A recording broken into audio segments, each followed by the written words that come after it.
Okay, so just recap a brief history of euthanasia. The term for euthanasia comes from the Greek words good and death. Euthanasia has often a positive connotation, the idea that suffering people will be relieved by means of a mercy killing. Having existed since almost the beginning of time, mercy killings have been a way for people to escape their fear and pain of dying a slow and painful death. Dr. Perry Shore, who has been practicing vascular surgery at the Sequoia Hospital since 1978, has performed over 4,000 peripheral vascular operations. His overall feeling on practice on euthanasia is that it's only to be done on those consenting people who have a terminally ill disease for which there is much suffering and relatively no chance of recovery. Now, what is mentioned is the methods of euthanasia, and the most common method is a lethal dose. The physicians either write a prescription for sleeping pills or give them morphine. We're not going to go into extreme stuff. We won't give them a .38 to shoot themselves or let them hang themselves. None of that.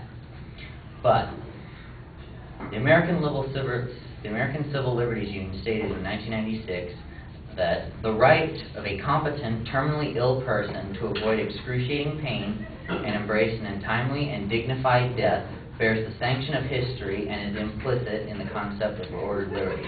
The exercise of this right is as central to personal autonomy and bodily integrity as rights safeguarded by this court's decision relating marriage, family relationships, procreation, contraception, child rearing, and the refusal of termination or life-saving medical treatment. In particular, this court's recent decisions concerning the right to refuse medical treatment and the right to abortion instruct a mentally competent, terminally ill person has a protected liberty interest in choosing to end intolerable suffering by bringing about his or her own death. Now, one question is there a legal right to die? The New York statutes criminalizing institute suicide violate the Equal Protection Clause because, to the extent that they prohibit a physician from prescribing medications to be self-administered by a mentally competent, terminally ill person in the final stages of his terminal illness, they are not rationally related to any legitimate state interest.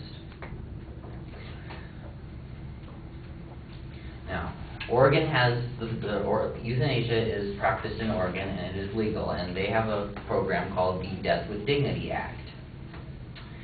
The Death with Dignity Act allows terminally ill Oregon residents to obtain and use prescriptions from their physicians for self-administered lethal medications.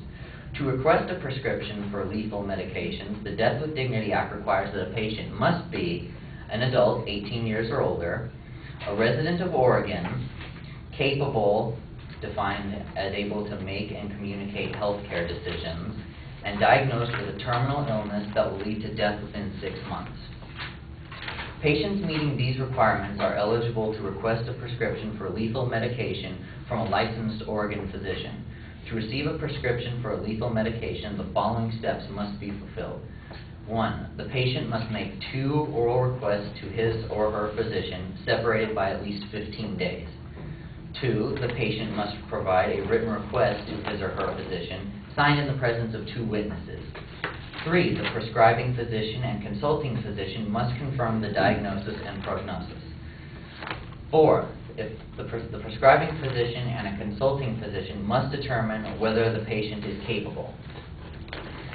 5. If either the physician believes the patient's judgment is impaired by a psychiatric or psychological disorder, the patient must be referred for a psychological examination. And finally, the prescription physician must inform the patient of feasible alternatives to assisted suicide, including comfort care, hospice care, and pain control. The prescribing physician must request, but may not require, the patient to notify his or her next of kin of the prescription request. Now, the kind of euthanasia that's being taught in here is voluntary. The patient is fully aware of what they're doing. The Stanford Encyclopedia of Philosophy states that 5 necessary conditions must be met for voluntary euthanasia. 1, A, the person is suffering from a terminal illness. B, is likely to benefit from the discovery of a cure for that illness during what remains of her life expectancy. is, as a result of direct illness, either suffering intolerable pain or only has available a life that is unacceptably burdensome, meaning a pain. D, has an enduring, voluntary, and competent wish to die, or has, prior to losing competence to do so, expressed a wish to die in the event that conditions A through C are satisfied. It should be acknowledged that these conditions are quite restrictive, indeed more restrictive than some would think appropriate.